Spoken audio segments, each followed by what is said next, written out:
Guys, welcome to my channel. Ngayong araw, tuturuan ko kayo kung paano magbaklas ng shock, kung paano magkabit nito.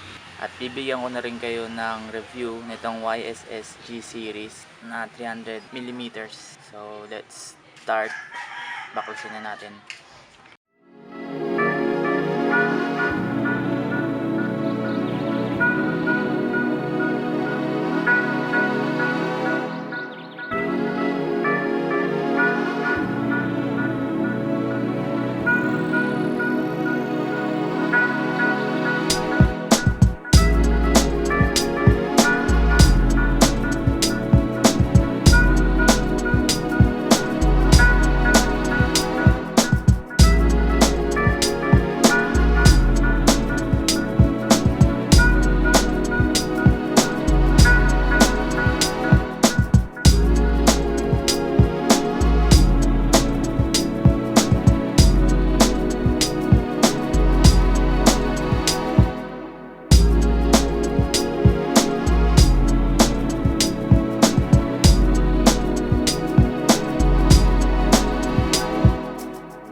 So yun guys, pag naluwagan nyo na yung mga parts nya, tulad nito nabababa na yung underneath, pwede nyo na siyang slide na ganyan.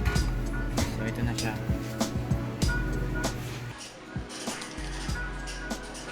Tcharan! And this is the shock, YSS G series. This is 300mm and this is called actually YSS G series Euro dahil nasa baba yung baso nya. So honest review, since di naman ako bayad ng YSS, this is my personal opinion about this. First of all, kaya ako nagpalit ng shock from stock. May nakita akong second hand na YSS DTG and then hindi ako nasatisfied dun sa YSS DTG, so nagpalit ako ng G series. So mas mataas sa G series, G Sport, which is yung merong adjustable na dito sa baba para sa play niya tayo. Mas mahal yun at mas maganda yun, G Sport. Looks, you can look at it, it's pretty good actually. Kaya ito yung pinili kong kulay, black, para match sa motif ng motor, which is orange and black. Actually, how I got this, may nakita akong YSS G series na 330mm naman yung baso niya sa taas, yung silver. I'll try to show a pic of that. Then after that, masyadong mataas yung 330mm para sa akin. So nag-post ako, naganap ako ng swap sa G series din pero lower. So yun, may nakita ko taga Bulacan, nag-swap kami doon, ito yung kapalit ng swap niya.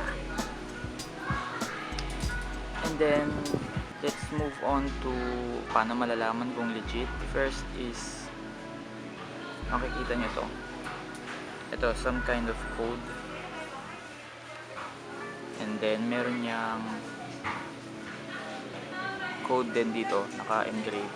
631, ibig sabihin, Philippines, country code 631. Kaya nga sa number natin, di ba, may +63. Kasi Philippines yun. And then, sa print niya, hindi lang siya print, meron siyang, may texture siya. So, hindi lang siya flat. Mararamdaman mong may mga bumps, ganon. Then, logo here. Basically, that's it. Sticker sa loob. And then, performance. Paano ba nagpe-perform to? Actually, kahit yung 330mm at ito, pareha sila na kapag may angkas ka or mabigat kayo, doon maganda yung play niya. For example, may biglang malalim. Kapag mag-isa ka lang, pagka lubak mo doon, mararamdaman nung parang tinutulak ka, parang aangat ka pabalik. Kapag naman may angkas ka, parang suwabe lang, babagsak lang pero hindi sasayad. Sasayad lang yon kapag ito nakababang baba dito. Ganito yung mangyari. Kapag ito nakababang baba dito, malambot siya. Pero kapag may angkas ka, mararamdaman mo, lalo pag mabigat yung angkas mo at yung dala nyo, sasayad. Kahit konting angat or baba mo lang dyan, mag-iiba yung play niya. Yung tulad nito, isang ikot nung nakaraan, binabaan ko ng isang ikot. Nung isang ikot na yon, mula ito, paikot, ganyan. Isang ikot pataas nung nakaraan, napakatigas niya. Pero nung binaba ko lang, isang ikot lang guys. Ilang kaunting ano lang yun, okay na siya ngayon. I-adjust nyo lang to sa, depende sa kung saan kayo komportable. So, try nyo muna. Kung masyadong matigas, ibaba nyo.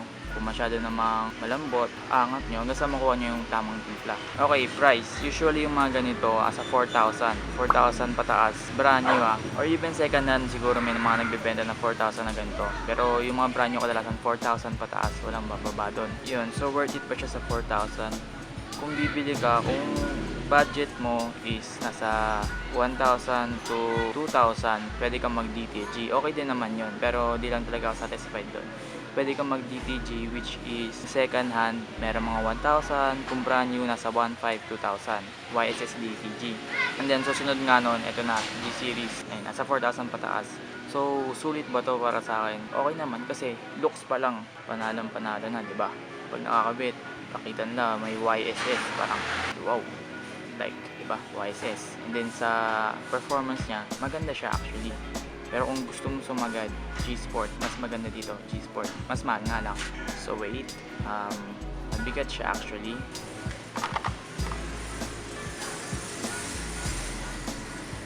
Overall, when you have the budget, go for this. If you have more budget, go for G-Sport. If you have less budget, go for DTG.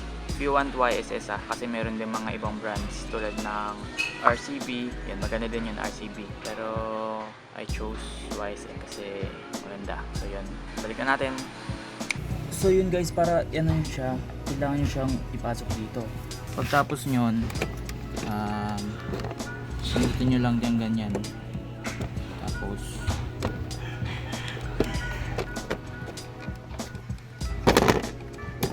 pasok na yan dyan. Pagtapos nyan, kakabit na natin yung bolt niya dito.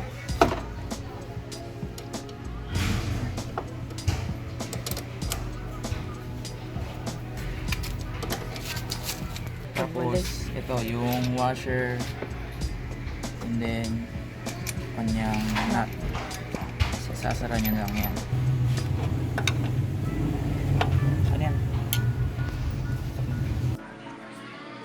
Kung nandito pa rin kayo, thank you for watching.